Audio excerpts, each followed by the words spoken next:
Welcome back to the AstroInsights podcast.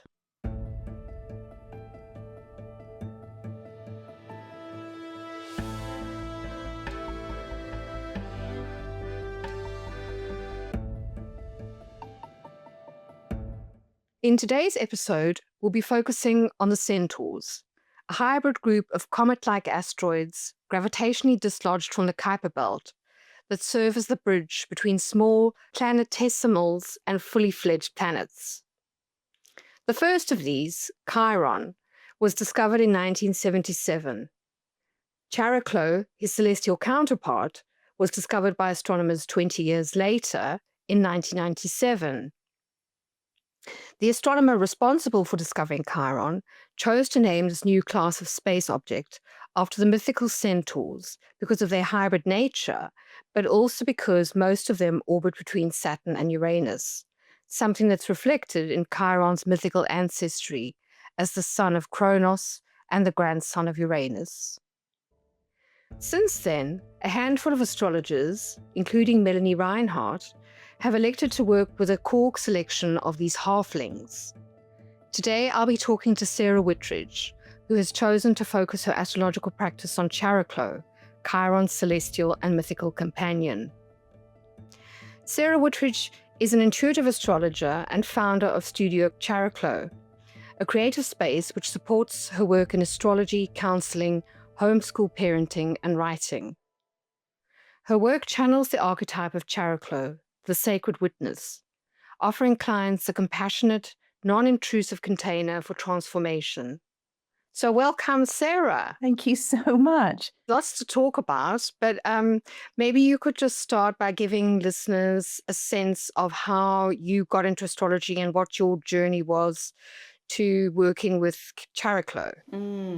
Yes, absolutely. So let's see. So I discovered astrology around the age of 15.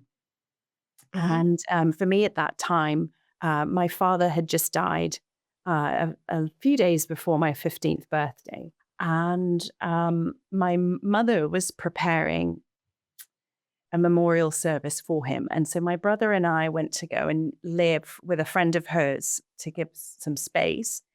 And this wonderful friend of hers put a book in front of me and said, I have a funny feeling that you might love this.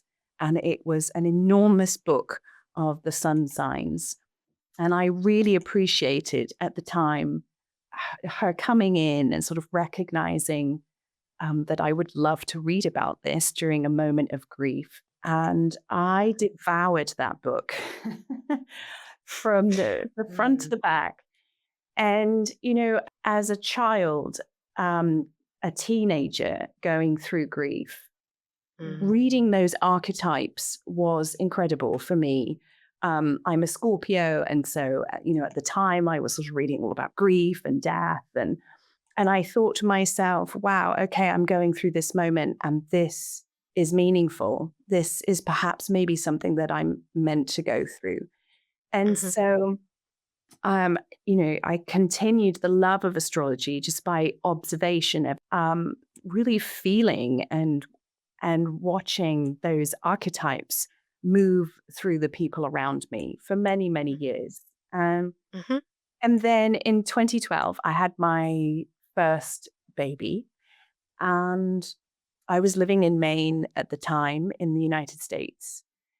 And I met an amazing astrologer just after that, and it fueled my passion again for astrology. It hadn't always left, but I hadn't always felt growing up in the UK that I had a permission in the culture to really follow this kind of eccentric path.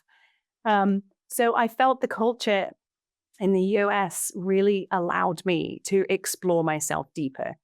And I met this wonderful astrologer and continued to study. And then in 2017, I began more formal training. And that, you know, it was fantastic. And then, let's see, I set up Studio Chariklo because I'd done a research project on this particular asteroid. And from there on, I've just kind of embraced her meaning and her beauty and her groundedness and her space to bring a new kind of um, level of the feminine to people's astrology charts, their natal charts. Okay. So what drew you to Chariklo in the first place? What was it about the archetype that made you want to work strongly with her? Mm, yeah, that's a really good question because I first heard about Chariklo when Pam Gregory and Melanie Reinhardt were doing an interview together. And there was something when Pam Gregory described Chariklo, there was something that was very visceral in my body Mhm. that I needed to know more. One of the descriptions that she said about Chariklo was that, she's there silently within us. She's waiting to be called into service. And the key thing for me was that she'd said that anything not of love falls away. And at the time, I had done something called a ministry training, um, Mhm. a minister of walking prayer. And I had gone into working briefly into hospice on the island that I currently live. And Uh-huh. there was something about Chariklo and what I'd been doing that deeply resonated. I was, when you're in working in hospice, or you're working with grief, or you're working in areas of death and dying, Mhm. there is this amazing way of being that really, where you really embody Chariklo. It's this kind of silent witness. And so from there, I felt that she has kind of been tracking with me. She's actually Mhm. sat on my midheaven right now. Oh, So well. she's very visible in my presence, in my work. And yeah, it's really interesting actually because folks who come for a natal reading with Chariklo, Mhm. they say the same thing, Lisa. It's amazing. They're like, I've just learned about this amazing asteroid, Chariklo, and I just intuitively feel there is something here that I can relate to. And Mhm. I hear that so often. So I think that there's a part of Chariklo that deeply initiates us into our intuition. Mm.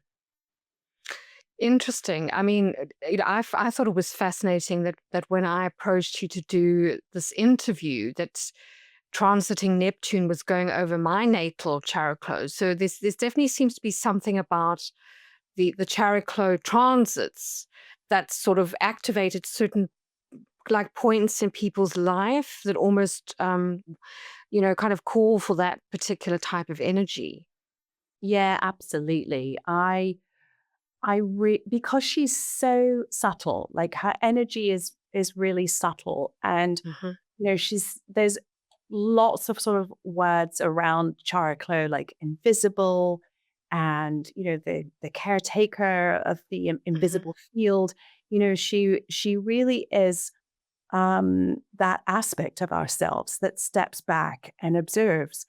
And I think that because of that, we do feel her intuitively. And therefore, when we're looking at a natal chart with Chariklo, when she's on those main points, right? When she's Hmm. on the angles, or she's next to the sun, or she's next to the moon, Hmm. and or the nodes, we really have a sense that something is alive in the world with this exquisite space holder.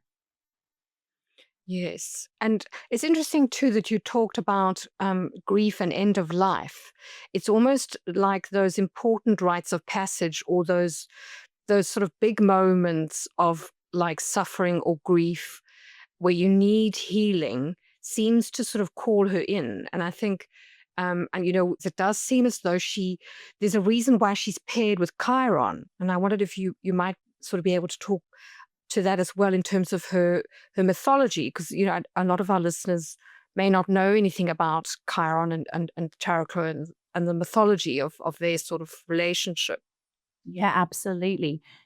So the Greek myth is really interesting. Um, so Chariklo is said to have been, before she met Chiron, her husband, who we know as the healer, or the wounded healer. Before that, she was actually a nymph. She's described as either a wood nymph or a water nymph, which really describes to me her direct connection with nature. Yes. She really is with us in the shift in natural cycles. And then she meets Chiron. I mean, so much of the myth we don't know. And so, it's this chance really to sort of allow us to interpret here. She meets Chiron, who's a centaur. And so the curiosity here is, wow, is there some cross-cultural marriage? Is there ability to shapeshift? Did she go from nymph to centaur? Anyway, they're together, and she becomes a mother, and she's also a foster mother, right, to some of the well-known healers, like Asclepius and Achilles. And so she is with Chiron, and we know that he was wounded for almost for 900 years. Yes. So you can imagine, she is this stalwart, sort of amazing figure, witnessing Chiron in his pain and his suffering and his work before he becomes mortal, of course. And that just says so much, right? She's almost like the healer of the healer, because she's in the background, but she's so powerful.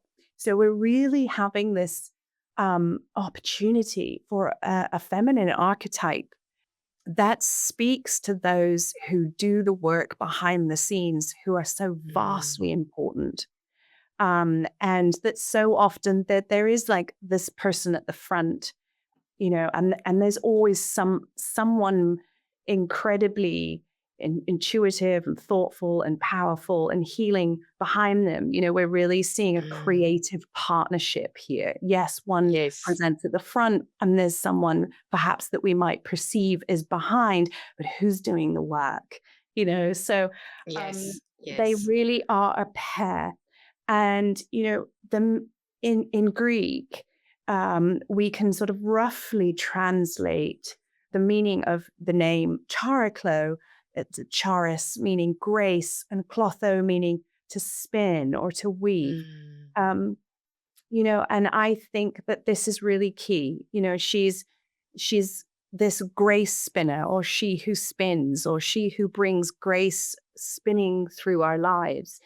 And it makes me kind of think about a lot of the creation stories or the origin stories that we know from around the world. Often there are women who are weaving, or they are creating some in quote sort of domestic activity, right? So it's kind of this it's really like a metaphor that Chariklo is here to weave her special space and peace and harmony through our lives. Yeah. Yes. Yeah, it's interesting. I mean, it reminds me of the Greek fates, that used to spin the Moirai. And there is this element of kind of coming in and coming out, that she seems to be liminal. Sometimes there's quite a strong presence, and sometimes there isn't. But I think, what's so interesting about her, in terms of what you were saying about the creation myths, is, is that quote in the Timaeus that Plato talks about. He talks about the world's soul, where he says that out of that of which all things are generated comes from the nurse, the receptacle, that we may liken to a mother or a womb that partakes of the intelligible but is yet most incomprehensible. And Timaeus says, of this receptacle and nurse of all creation, we have only this dreamlike sense, being unable to cast off sleep and determine the truth about it. And it does, as you say, there seems to be this ethereal aspect to Chariklo, that she seems to be able to move, perhaps like her orbit between Saturn and Uranus, between this very safe cocoon-like structure that she spins or she weaves around you. But then on the other hand, she sort of, at other times, she seems to sort of fade into the background, exactly as you say, and becomes this much more dreamlike presence that's not quite, that's a little bit more ethereal, like um, I think we kind of talked about this a little bit when I was saying that, in the original astrology, Saturn was considered to be the first orbit that was associated with time and therefore with the realm of the material. Whereas anything above Saturn, like, Uranus sort of onwards, or I guess in astronomical terms, further out into space would be a lot more ethereal. And like Chiron, she also orbits between these two planets. And it does seem as though that's also a really important part of her job, is to weave between Saturn, the symbol of time and of the tradition and the old, and then Uranus, which is of course the new, but also what feels severed or separated or split. Because there's always that aspect of Uranus that is quite that cuts things off, and it does seem, correct me if I'm wrong, maybe you can talk to the types of issues that people you find come to you with prominent Chariklos in their chart, but it does seem as though very often she seems to appear when there's some kind of crisis, or where people are feeling very isolated, or there's been a huge loss, that sort of thing. Yeah, you've made so many good points. And just to speak to this first, what I find so interesting about Chariklo is that she's has a very stable orbit, right? So she's moving through Saturn and Uranus, and she doesn't cross over any of the orbits of the classical planets. That's why at the beginning I was talking about intuition, because she's really interacting with us, like you're saying, on this kind of like invisible plane. And sometimes we can feel her, and sometimes she seems, more distant.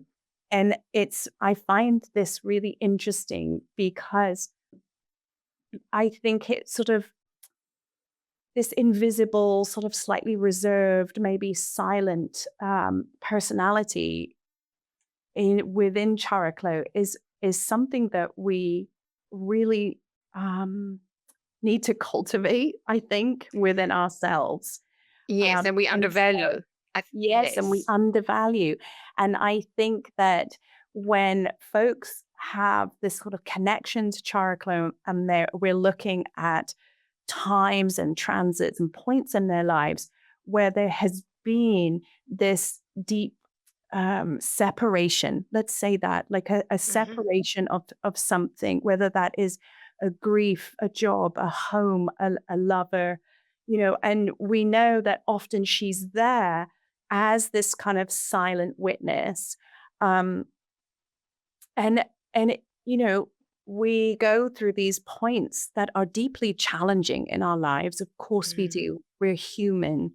And some folks have said that at those particular points, they have felt some being, some sense that someone else was there, like someone just holding that quiet space for them to move completely through the grief, the pain, and the suffering.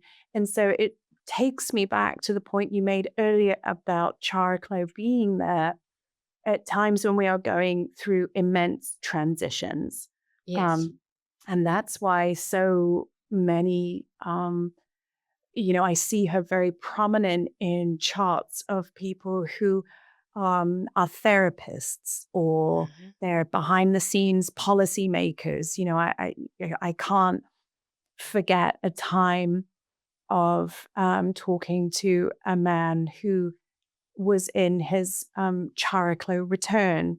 And through his entire life, he had taken care of salmon and the ecology, and the environment around the salmon.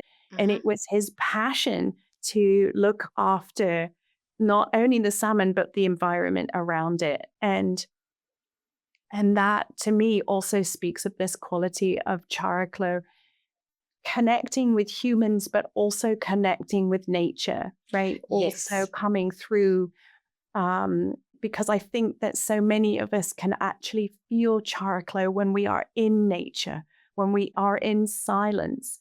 And when you were speaking to me about, having these transits that feel painful, I see so often that people have gone through a period of silence in themselves, without really knowing how that can be applied through an astrological lens. It's like I Mm. removed myself from this situation, and I stepped into a place where I could begin to understand myself, where I can be with myself, where I Mm. can connect with nature, where I can have silence to begin to take apart the sort of To uh, process, sort of yeah, it's a thing. process. Yeah, it is. And there's so much A within our culture that can feel oppressive. Yes, yes. Whether that's coming from parents or jobs or society or whatever that might be. And Chariklo really helps us get down to the essence of things. And to integrate, I think, in that sense, she seems to work with. So Chiron almost is that wound, and the sort of the pain of whatever experience we're sort of going through, and then she bears witness, but she also provides space, like the therapist or the healer, without necessarily interfering, so that Chiron can then go through this process of internal integration and processing. So it's almost this dual um, thing that's happening at the same time. It's really interesting. And what I also found fascinating about what you're saying is that what she's reminding us of is the same thing as the Platonic world soul, which is that soul is not in us; we are in soul. Like the Mhm. whole sort of ecosystem, the sort of the bigger world that we live in is actually it's all in soul. It's all sacred, and it's so easy to forget that in a world that is so dualistic and that is so filled with distraction and kind of chaos um, and where we get so easily disconnected both from our bodies and from each other and from nature. Yes, absolutely. And when we're in that place of bodily disconnection, how can we hear ourselves? How can we Yes. know what we want? How can we know our next best steps? So she really is this magic of subconscious healing. And what you're saying in relation to Chiron, they're really working together, and I feel that there is a pulse that they move in and out. I mean, we can use the word trauma, so well now. Everybody kind of understands this kind of Mm. world of trauma, and unraveling that which has hurt you takes time. It Mm. takes time, and sometimes it might feel like it never ends. But each time we come back and around to face the pain, it's like healing is not linear. It's cyclical. It's a Yes. spiraling motion, and so each time we come back round to confront it, um, perhaps we're looking at it from a different facet or a different angle, or something else has come in to support us, and I feel this is where Chariklo and Chiron are weaving through our lives constantly. It really is. It's Yes. needed. It's needed because it has to happen like that, because the mind will work on one level, but the body absolutely needs time to catch up. We're so Yes. front-brained Yes. all the time, helping us balance. I mean, that's exactly what Chariklo and Chiron are doing here as well, to try and help us balance, right? So Chiron is often sort of thought as more yang, and Chariklo is the yin, Yes. and we need both of these things, and especially now. Yes, and also I think what you were saying as well about slowing down, that these two particular archetypes do seem to force us to slow down, whether it's trauma and wounding or whether it is this need for space and for healing. And I think that was something that really came to the fore in 2020 when we had the global lockdown. So what I found so fascinating was that when I started researching Chariklo, that she had this conjunction with Saturn and Pluto in January of 2020, which was the same time and which most astrologers associate with the beginning of COVID. And so, and then sort of like looking back at three main Saturn-Pluto conjunctions that we've had in the 20th and the 21st century, which are 1914 to 15, and then again in 1947, 48, and then more recently, 2019 to 2020, is that there seems to be an interesting rhythm with that she kind of comes in at these moments that are not just, you might see Chiron as the individual wound, but the Saturn-Pluto seems to create these collective, devastating wounds like epidemics, wars, that sort of thing, which almost break down the social order and the structures that we've come to rely on and force us into this liminal space where we are, which can be very traumatic. And it's so interesting that often what comes into that space are these new things, which Chariklo almost seems to help to birth. So yeah, I mean, that's what drew me to find out more about Chariklo, because I kind of thought, as a society, we've been through this devastating period where we've had to sort of like come to terms with death, which is something that in the West we don't really talk about a lot.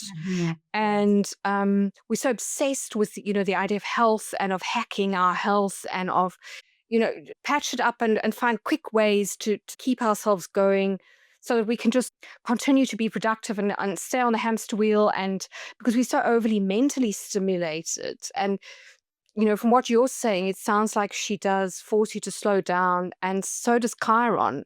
And, on a collective level, these Saturn-Pluto transits, seem to, also punctuate, almost like death, in the sense that, what you were talking about with the hospice work and stuff.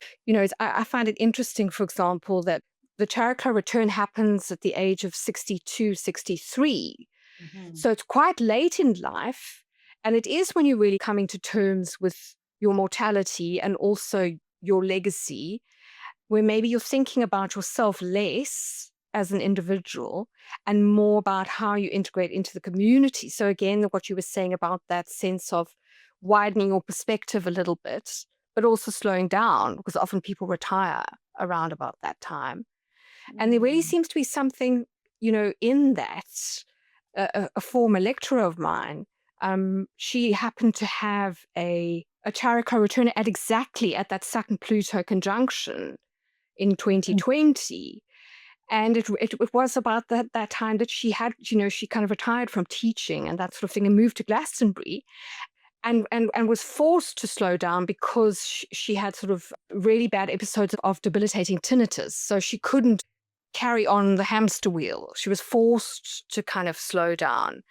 So is that similar to what you see in clients? Yes, absolutely. And, I think about illness. Illness is sort of this precursor of death. And we are in our culture, we don't talk about death very much. And that is certainly changing.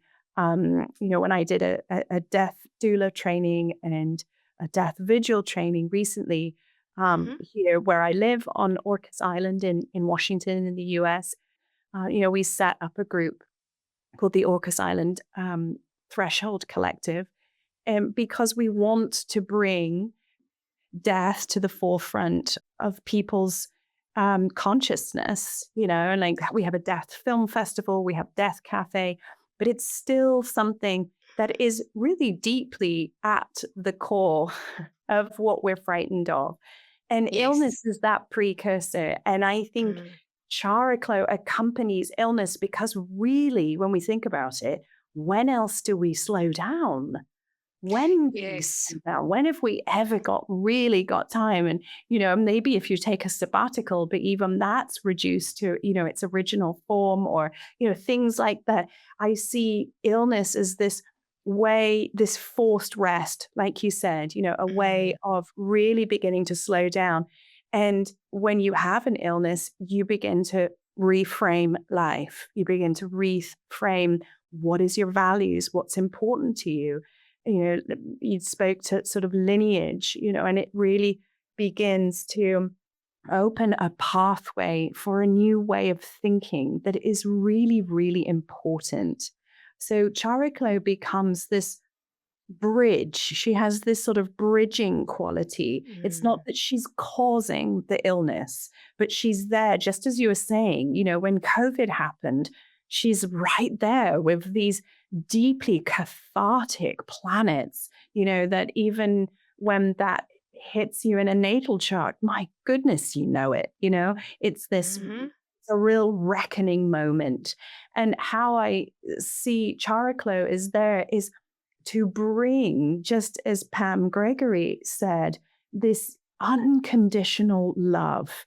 Because we have to remember in illness that, there's an up leveling or there's something happening on a cellular level that's internally changing us just as much as we can, mentally control what happens to us in our day to day. And so many people have huge revelations Mm. when they're ill or they're sick or they're poorly, and Yes. that is part of her. That's part of why she's here as well. It's okay to be ill. It's okay to have these moments where we pause, but it's so hard for the human mind to settle down and surrender Mm. to an extent or accept, and of course that depends on the illness that you have. But you hear so many incredible stories of people navigating illness. And I can just share my own story here that when Chariklo has been sort of weaving backwards and forwards across my midheaven, I've had a recent diagnosis of Lyme disease. Mm-hmm. I can look back now and see that I was having a Neptune square when I got bitten, and I never knew Uh-huh. that I got bitten. And, it was all sort of very vague at the time. And then I went through a Pluto square. And that's when I began to first feel some deeply intense symptoms. And it's an odd disease, Lyme disease. It's accompanied with various other bacteria, and the more that you leave it, more other viruses kind of come into the body in this sort of weakened state. And so I've had Lyme disease, as I figured out, for the last 6 years. And it's just this year that I've actually had a diagnosis. And I can't tell you, Lisa, like during that time, how often on some days I couldn't move my legs, I couldn't walk, and I was in Mm. bed. And I have 2 children and a partner and, a Gosh. life Mm. that I was really not living Yes. and desperately trying to, but in this real sort of like strange Chiron-Chariklo-esque movement, I was going in and out of symptoms because these viruses, they go Yes. dormant in the liver and sometimes they don't present and sometimes they Yes. do. And there's this weaving. Um, and Yes. it's extraordinary. And it's been quite the process to go through, but it's brought me to some absolutely sweet moments of surrender. Yes, well, I think this is the key, isn't it? Is the surrender, because this is something that our society, number one, and our minds won't let us do. And so often that's what's required to actually allow the healing to take place, because so much of it is just allowing the body to do what it does best, to make space so it can do that work. And also, the other thing that I was drawn to while you were kind of talking was, um, you were saying about this aspect of Chariklo where she tends to be in the background and that sort of stuff. And it reminded me so much of how during 2020 and COVID and that sort of thing, that there were all these caregivers in the background Mm. who suddenly kind of come to the fore, like, these nurses or these people that take care of you, or that were doing all this work behind the scenes to care for the sick and the dying and the elderly. And while we couldn't necessarily get to them, I don't know, maybe this is my wishful thinking, but, our children and our Mhm. elders, the beginning and the end of our life, Yes. are the most important humans to be caring for. And the people who are Mm. caring for them need to be valued Yes. monetarily, expressing gratitude for these people, just like you were saying during COVID. Um, Yes, well, I mean, no, you're absolutely right. And I'm just sort of wondering how you felt the presence of Chariklo in your life at those times, like when you were feeling ill. Hmm. Yeah, that's a really good question. And I think at that time, sort of halfway through, I became aware of Chariklo. And so I really actively sought out her archetype and really Mm. began to layer that archetype within my life. I live on an island and I so it's interesting that at the same time that I got Lyme, I then moved to a much more simpler life. Living on Mhm. an island requires you to um, live a certain lifestyle. And it is one of simplicity. And in that sense, my family were here during the lockdown and COVID, and the silence. Mm. It's already fairly quiet here, but the silence was just unbelievable. And then I think about how Chariklo, again, weaving her through the natural world, what did that time that when humans stop, what did that do to nature? Things could catch up. Yes, and air It's clarity is improving where there would been pollution because there was no traffic and all of Yes. that kind of stuff. Yeah, it's true. Yeah, It's it was very true. the great standstill, wasn't it? It's just like it was like an absolute Chariclo moment of just staying put and standing still. So I really monitor my own life and weave Chariklo through where I can. It's been easy, I should say. It's been quite easy with Lyme because I'm forced to stop. Yes. But I hope that on my recovery that I do begin to recognize. I feel like I've activated a muscle now to recognize when I've done too much. And I just really called Chariklo in it to just Mm. show me this way. She is this celestial shepherd.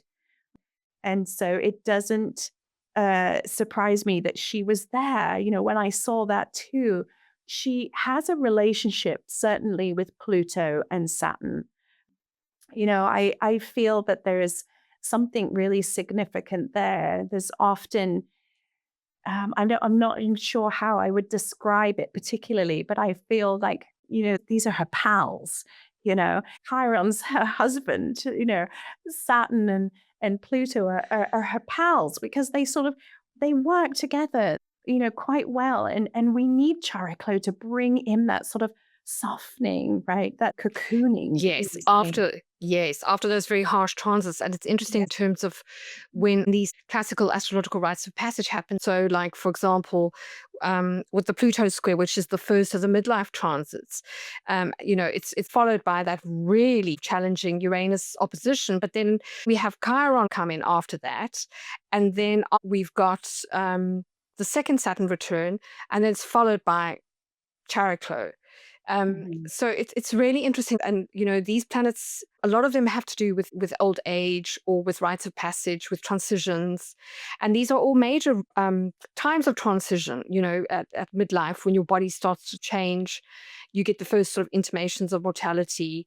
And then a little bit further on, where you now having to make peace with the fact that maybe some of your close family have passed on just purely due to like age, and Mhm. then you're having to make friends with your own mortality as you get to the Chariklo stuff. So Yeah, yeah. definitely. I just want to say to something that you would just to add on something quickly there, which we haven't got to yet is she is this she is balancing the tension, right? She's Mhm. balancing this tension. She's bringing this in.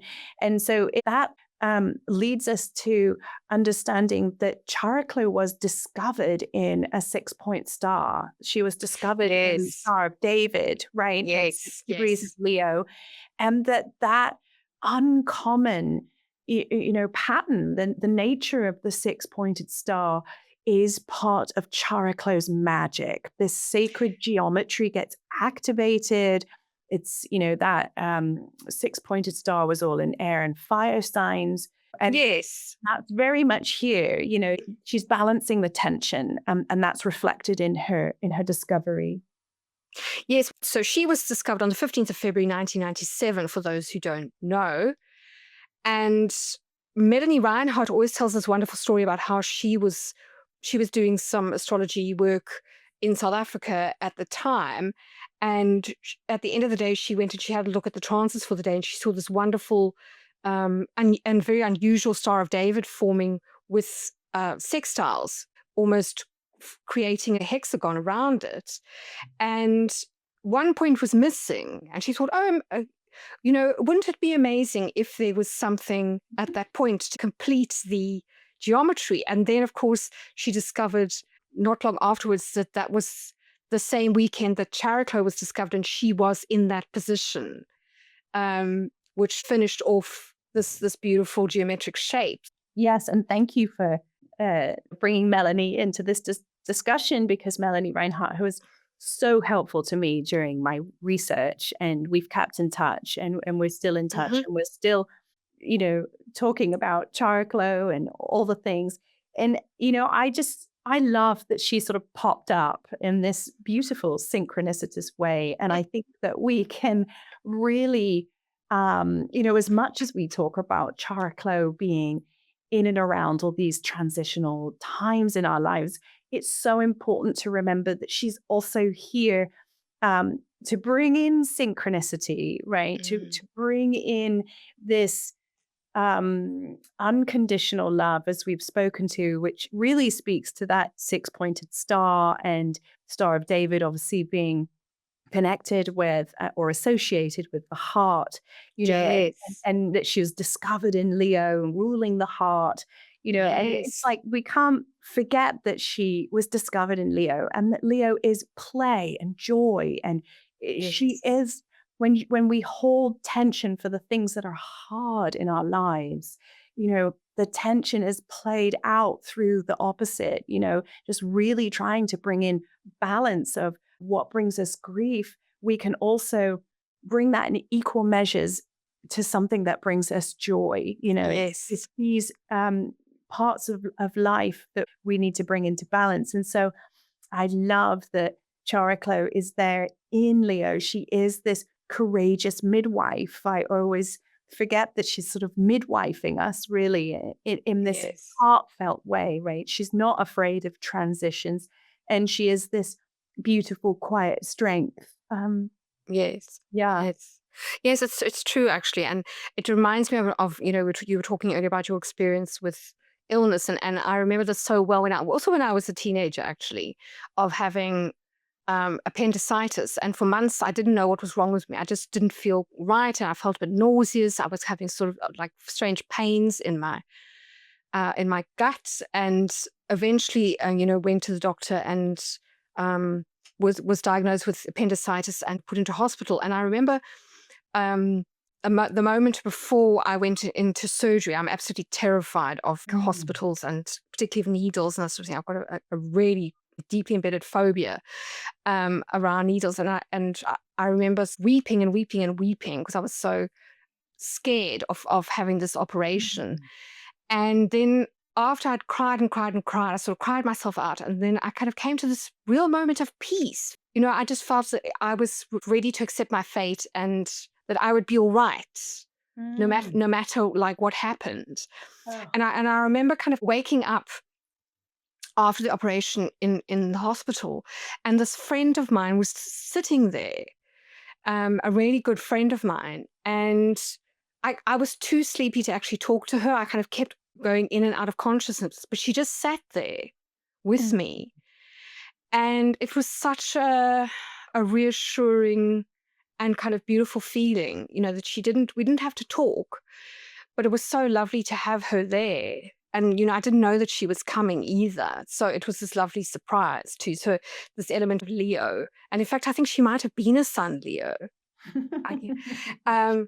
So yeah, it's so interesting. And then when I got better, you know, having this immense feeling of gratitude of like, this is what it actually feels like to be well. And, you know, as you were saying, that sense of that counterpoint of like, sometimes we have to get sick in order to remember how wonderful it feels to be well again, because we take it for granted so much. Absolutely. And, you know, and when we are well, that feeling of joy and of like, oh, you know, I can do this again, where we start to appreciate things that maybe we hadn't. So she definitely does seem to bring in this sense of gratitude and this love of life, which are all very Leo qualities, you know, very much that heartfelt and also very creative energy. Yes, exactly. And it reminds me of something that I just wrote really briefly while we were researching about Chariklo. And I was like, you know, what is she when we relate her to how we live? How do we embody her? You know, and I thought to myself, she is really like, she's a net. I wrote that. I'm just reading here from my journal. I put, she's a cool flannel on a fevered forehead. She is stepping, when we step into the snowy footprints of the elder in front of us. She is being treasured, the feeling of being treasured. She is a return call of reassurance from a boat in the fog, and the return call of the other boat through the fog that we cannot see. She's the beam from the lighthouse. She's hot chocolate on a cold winter's day after a big walk. She's an open fire to cold toes. She's a settling and a streamlining. She's a comfort blanket, and she's the silence after the storm. She's a ray of sunshine after a week of rain, a deep pause. She's a tea break in the workday of life, and she's the moment after the out-breath. And I think like that's where we're at. Maybe that's what you're saying. After COVID, are we in this out-breath? Yes. And are we ready to exhale? To hear her. Yeah, to exhale and to reap the sort of gentle beauty of what suffering and challenging can be internally.